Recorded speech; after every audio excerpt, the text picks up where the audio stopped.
LaunchLeft podcast. We're podcasting, we're LaunchLeft. Hello, welcome to LaunchLeft, an intentional space for art and activism, a podcast, a label, a launchpad for left-of-center artists. Please don't forget to rate and subscribe. Follow us on all socials at LaunchLeft. I'm Rain Phoenix, and our guest today is The Kills. Please welcome them to the show. Morning. Hi, Jamie. Hi, Alison. The Kills. Welcome to LaunchLeft. Thanks for having us. I see that Jamie, it appears to be, he might be somewhere in Los Angeles as well and not overseas. Is that right? That's true. I'm in Los Angeles, yes. How are you liking it thus far? I tell you, I couldn't think of a better place to be if I had to be locked down since March. You know, it's kind of nice here.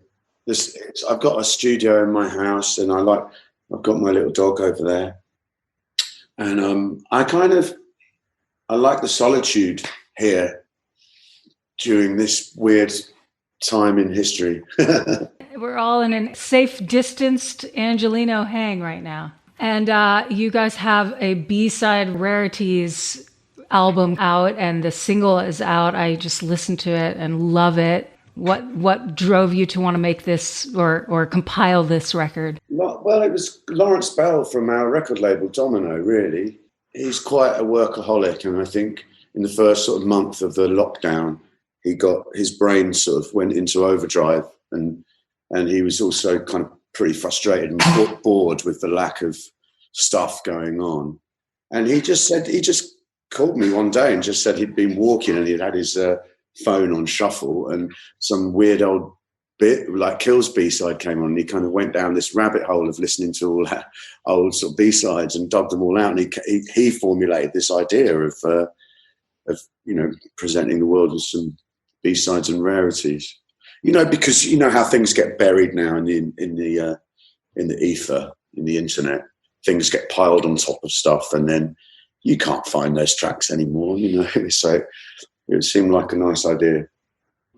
It's also a really perfect time to do something like this, because I think in normal life, when we're really busy, just moving forward at crazy speeds, it's really hard to take the time out to make anything retrospective or, spend that kind of time looking through stuff, listening to things and old photographs and old videos and all of that, and making something out of it.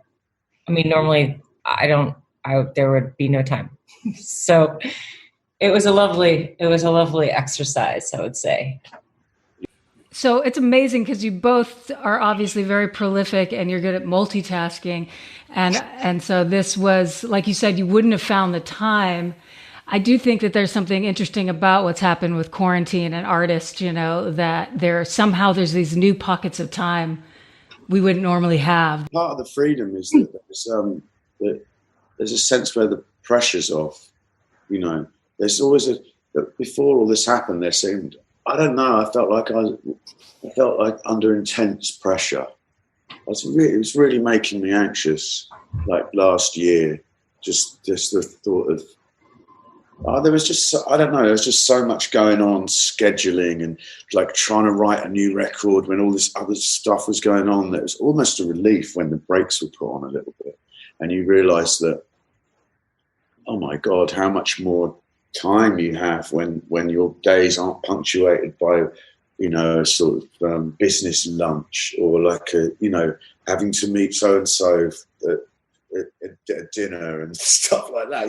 No fucking reason, like no fucking good reason at all. No fucking good reason. Like, oh, I don't miss that at all. Like your Hungarian lawyer's in town. So you've got to meet him, obviously. You do not have a Hungarian lawyer. No. Maybe we should get one. I don't know. We've got... But something like that, and I felt like the pressure was really off when this happened. It was like, oh my God, it felt like my favorite way of making like secret little machines, where we would work in the studio and just like all night, 24 hours, sort of stay up all night. And it felt like you had sort of bought into this secret time where there was sort of, you could get more done, and it felt like that here in the lockdown, and then it stopped feeling like that. It's really fucked up. Yeah, it's been a long time, right? It really has. This is fucking rubbish. I miss going to dinner with my lawyer. Yeah, your Hungarian lawyer. I mean, we all missed our Hungarian lawyers. We should call our Hungarian lawyer. I'd love to ask both of you to answer the question how music found you initially. Me, it was really, I was so young. My dad is a used car dealer still, but he was when I was a little kid, and he would buy these cars and bring them back and detail them. And people would just leave so many cassette tapes in these cars, and he would just come home with bags of cassette tapes, you know, and that turned into bags of just like random CDs under carpets and things like that. And so I really would get so excited and play everything. And that just turned into this incredible obsession with music and always listening to music, always when I was little. But yeah, I mean, I have people that sold their cars to thank, really, for my sparked interest. Wow. And Jamie, what can you add to that? I don't. And what can't you add to that? I don't really remember a time or a particular point. I kind of remember like always getting shouted at for drumming on everything, you know, tabletops, the back of my dad's car seat and everything. And it was like, you know, I drove everyone crazy like that. And then we lived in a house that had, we rented a house that had Hammond organ in the basement. And I spent 2 months not actually getting it to work, but I was absolutely fascinated by it. And that was probably about the age of 6. I always was really fascinated by musical instruments, but I don't know why. My parents weren't into music. They had like 8 records in their record collection. ABBA, Arrival, some like brilliant Prokofiev. It must have been a soundtrack to something. Don't know what. Maybe Romeo and Juliet. And then Then they had these bands that I don't know. They had the Seekers and the New Seekers, and then I don't know. They seemed like the brand new Seekers. Yeah, the alternative Seekers. They had lots of things like that, and they were all variously rubbish. So that never really, apart from the Prokofiev, I don't know. I suppose it was when I was about maybe 11, and I started listening to bands like The Jam and Blondie, and that kind of made me, for some reason, just my whole life changed then. You know, I was just in love with this idea of being that, and I just knew that's what I wanted to be. And I started playing guitar badly. I love how you all met and started the Kills, and it's like that kind of inspired moment that happens, you know, kind of rarely, depending on the people. It's a very interesting collaboration, and that you moved to the UK, I know, Alison, and you guys just kind of like couldn't help but make art together. It was a really great time actually then, because there wasn't this, I find that everything's kind of filtered into commercial release now, you know. It's not, and then it was pretty cool meeting Alison at that time, when there was quite a thriving sort of post-punk underground scene that really was underground, you know, and people were making the first music that me and Alison made was really fulfilling and absolutely impossible to do anything with. You know, it was like cut up things and just sort of bits of taping off the radio and TV, and then we'd chop things together and sing something over it. It was really, I loved it, but you couldn't think like, I mean, the thought of sending that to anybody and them sort of signing you, which was how you got signed back then. You'd send a label a demo, and then you'd hope that they were going to listen to it. I mean, fucking hell, if someone had listened to that, I don't know what they'd be like. This sounds like. Loved it. This sounds like something I would love. It's all your fault, Jamie, because when I was in my old band, and I was about. Someone had left the telly on, but you could only hear the sound. Yeah, it was like adverts coming on, and I was like 18 when I met Jamie, and I was in my first band still, and he really encouraged me to write songs, because at that point I'd only written lyrics and sung, and I was in a band with 3 other guys, and he lent me a 4-track cassette, or it was like a 4-track cassette recorder, and like sent it with me off on tour in Europe. And so I would stay up all night not knowing what the hell I was doing, and basically just recording like people talking, people walking, radios and drums and things, and putting them all together and bringing you back these things that I thought were songs. And I'm like, look, Jamie, here you go. And it's the first time. That's amazing, actually. It's the first time I've ever had that feeling, though, when I play music, where I would listen to something and I felt like this combination of absolute excitement and also kind of gutted jealousy. It was this thing that was like, and it was almost, it's like that. I don't know really how else to describe it, but it was like, it sounded so cool, the stuff she was doing. And it was so cool that I was kind of like, a little bit gutted that I hadn't come up with it. Would you say that the Kills had a healthy dose of healthy competition that led you guys to improve? Once together, you pushed each other. Absolutely. In a sense? Yeah, absolutely. I mean, he was just like, I remember being in London and hearing him play guitar like through the floor, and just, it was the most incredible thing I'd ever heard. It was like the way he's talking about that tape, his guitar style and what he did was so incredibly out there and different and awesome. And I just wanted more of it and more of it. And I wanted to be able to play, and I wanted to be able to write songs good enough to apply that kind of thing to, and have an understanding of it. So there was always a healthy dose of constant learning and sharing of music and, supporting each other, because I thought what he was doing was the coolest thing in the world, and welcome. Yeah, you guys have been together for a minute, so and you still seem to really like each other as artists. We really do. People, really that's so cool. We went out last night. We went to our friends for dinner, and there was a moment where me and Alison were just falling about, like hugging each other and laughing about some stupid thing. I can't remember what. And the whole table just went, "Oh, that's incredible!" And I just, it's like, it's sort of surprising to us to be sort of, for it to be pointed out, because it is just kind of normal for us. That's really amazing. You clearly were meant to find each other. You have, as some people would say, karma together. Yeah. Well, what about activism? What's your form of activism? Hard one, because it's not like one thing or 2 things or 3 things, 50 things at all times. Might be another good thing to talk about this time where, I've suddenly become so much more involved, and reading so much more and listening to so much more and paying attention to so much more. Again, something that I feel like I never had that kind of brain space for so much of it, or to go so deeply, or to learn so much, because I was too sidetracked, just going every direction. So I feel like now more than any time in my life, I feel much more aware of what's going on with nearly everything. Maybe I know too much. I've been in a strange position, because I have the same thing where it's like,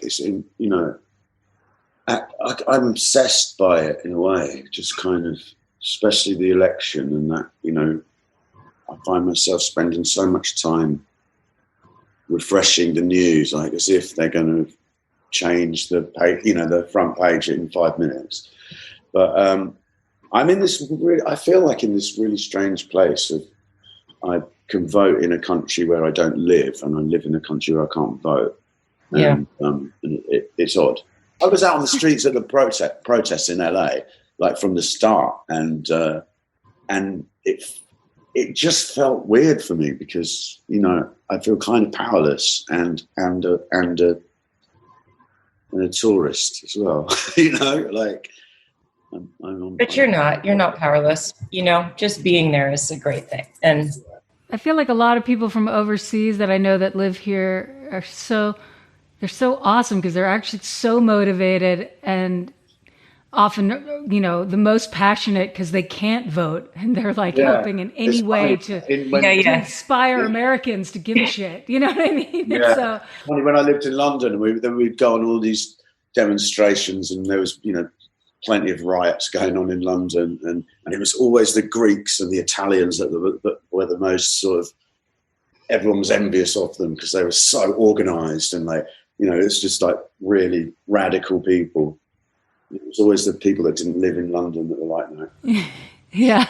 You know what I love to ask is, like, who are you currently listening? Is there anyone you can share that maybe the world hasn't heard about, that they'd be like, whoa, I didn't know Alison liked that band. I'm going to check them out. We like to kind of help big up other bands that might be lesser known. Or have you heard Maya Hawke's new record? No. It's so damn beautiful. It's so great. The lyrics are so great. The music is so well done. It's gorgeous. And the other thing I've been listening to a lot, but I'm pretty sure everyone's heard of him, is Bob Dylan's new record. I don't know if anyone out there hasn't heard of this guy. You got to check him out. He's pretty good. But Maya Hawke's record is really special. I've been driving back and forth across the country during this because I didn't want to get on planes at first, and then suddenly I got myself in a situation where I had I had to go back because I had my car, and then I had to go back because I left so I've been having some time to listen to records, and the two records that I've really loved listening to over and over and over again were those two records in the last few months. Well, I've been listening to a lot of Shostakovich, but I mean, that's beautiful. That's very old. I like dark stuff. I'm loving this dark classical stuff, and the new Salem released a new sort of leak on YouTube, and it's got like some Coffee F samples in it, and it's so dark and beautiful that. So I'll be listening. But people be well aware of Salem, I'm sure. Whose name was that? Sorry. Salem. Thank you. Yeah. Okay. And there's a track called Capulets that I've been listening to over and over again, which is basically a Coffee F sample with the dude chopped and screwed over the top. I love that kind of thing. Baba Ali was this guy that I worked with recently. We made a record, and he's phenomenal. I absolutely love him. That's worth checking out. Baba Ali. Baba Ali. Yeah. He's a young kid he's actually from New York, but he's living in London now. And it's him and a guitar player, but he's just got amazing, he's really good. It's like beautiful voice, plays a Rhodes and a Wurlitzer. He's got this guitar player that I'm kind of, it's not often that I'm envious of a guitar player, but he's got so many brilliant ideas. It's like really unusual, right up my street. You're not going to hear him do a widdly widdly wow thing. Something like really minimal, like a little. He's great. Widdly widdly wow. I really love widdly widdly wow. The guitar center widdly wow stuff. Widdly widdly wow. That's awesome. I would love a whole song of air guitar by you, please. Where you mouth all the parts. Widdly widdly wow, and then keep going. That's awesome. Well, gosh, what was the other thing I was just curious about? Hopefully this isn't a somber subject, but playing live. Obviously, I think for all of us who play music, and we're excited about 2020 as a year to tour, that went away. And now 2021 is in question mark, I think, to be honest. So, in so many ways. Do you have any ideas of how to kind of innovate the space so that we can, obviously live streaming has become, the closest thing, but I miss connecting with an audience personally. We were talking about this last night. Yeah. And it was quite inspiring because we were with Arrow from Starcrawler and Gilbert Trejo, and he was talking about some films he was making with Starcrawler for they'd been really thinking hard about this kind of about what options would be available to, and he had some fantastic ideas. It was really cool. He was showing us all these like LED screens and stuff that they were doing in Korea and Singapore with this sort of K-pop taking over huge spaces with LED screens, and it was really exciting, actually. But it doesn't. Yeah, it's like, how do you emulate that feeling, that energy you get from the audience? I don't know. I think energy is like a real thing, and you really have to feel it, and it really has to be in the room with you. So I think there's lots of like different things we could be doing, different creative things we could be doing, but I think that thing is very special to that thing. And I don't know if that can be, it's like giving someone a hug. You cannot replicate that in some form that feels exactly the same as that. And it's as satisfying as that, But I don't think we're going to have to wait forever. I think, it might be another year, but yeah, babe, I think, I don't know. I mean, I'm hoping for the best, but I think some places obviously will start to have that more than others. I mean, I'm already seeing it like in Australia, New Zealand and stuff. Other places. New Zealand? We can just go to New Zealand. They're not going to let us in. They're going to think we're bringing all the COVIDs. There's really no substitute for energy exchange. Yeah. And there's something about like live stream and all that's wonderful that we found a temporary solution. But as a performer, you get so much from the audience and they get so much from you in the space together. I think your performance, no matter who you are, is 75% audience. I mean, agree. Giving you the gasoline to start the fire. That's it, And without that, it's like, well, yeah, I sit around and play and sing all day by myself. Right. It's a totally different feeling. It's a totally different thing. You have a completely different objective. Having one other person in the room changes your playing dramatically. Having 2,000 other people in the room changes it to some sort of superhuman place that you just can't get to by yourself. So you're adding people and energy and heart into the mix that you can't, I don't believe you can replicate in any other way. But I'm bummed, it's like, yeah, we're just kind of having to go through this time where it's super weird and not as fun. But we will get there. We will come back. We will do these things. We're all going to be able to do these things. This is not forever. And I just keep telling myself that, and it really does make me feel better, Yeah. I worry about stuff like independent venues. I work with Neva and the independent venue, them. And, one of my biggest concerns is those rooms I love and have grown up in being gone forever. I feel like there's that war to fight right now, and doing anything we can to make sure that when we do come back, we haven't lost, 60% of America's musical history and rooms and venues and these like basically churches to rock and roll, Yeah. Have you been seeing places closing down? I've not heard too much about that, actually. I don't know. I feel like when the dust settles, we're going to, this is what I'm worried about. And the other thing, I try to find positives, but because we haven't been able to be together, it's like, I remember feeling that real jolt at the beginning of this, like, oh, fuck, like, I don't know how to communicate to people. I don't really like I don't want to be on the phone all day. I don't want to be on Zoom all day. I don't want to be sedentary like that. Like, what can I make? What can I give the world? What can I contribute? How can I do it? And I got really, really, really into like making videos and editing videos and doing things like that. As a way of communicating that involves movement and me and something or music or anything to just kind of brighten somebody's day. And even like if it's 4 people, that's great, which is like something I never knew how to do, So I got to spend some time learning a new skill, which has been really nice and hard and, interesting. And so I'm just constantly searching for that, like other ways of communicating right now that don't make me want to scream. Yeah. It's very holistic, and you added yet another hyphen.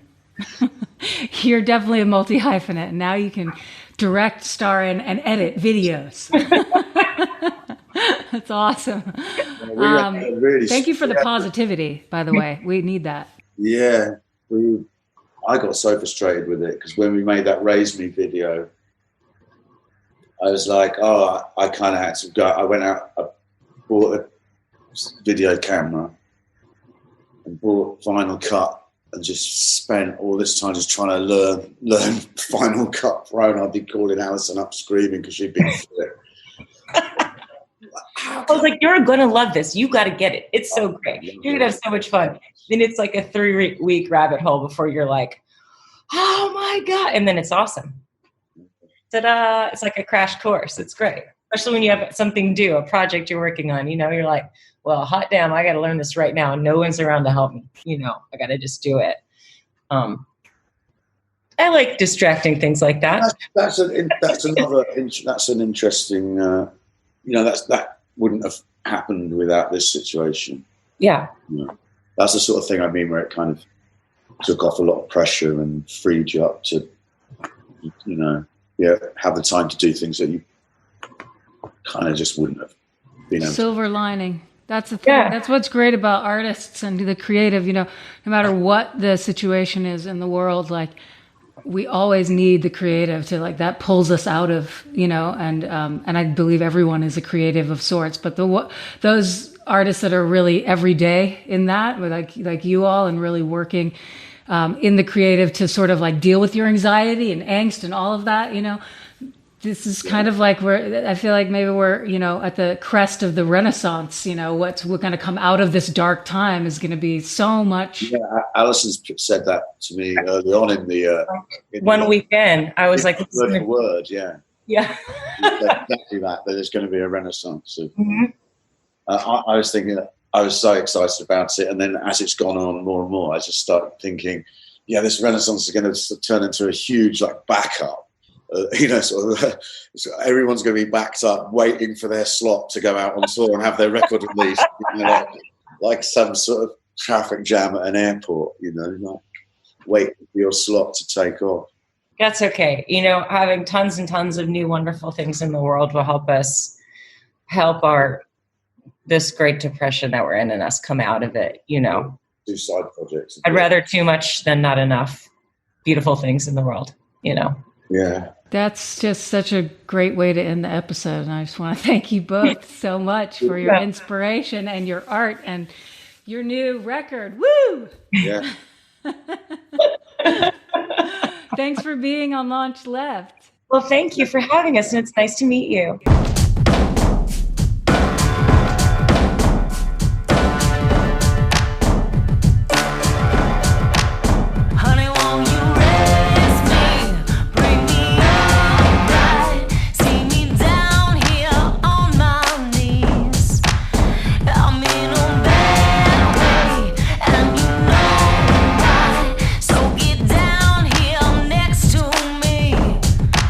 Send me away.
LaunchLeft aims to create an intentional space that highlights and empowers all artists for whom radical creativity is not a choice, but a necessity.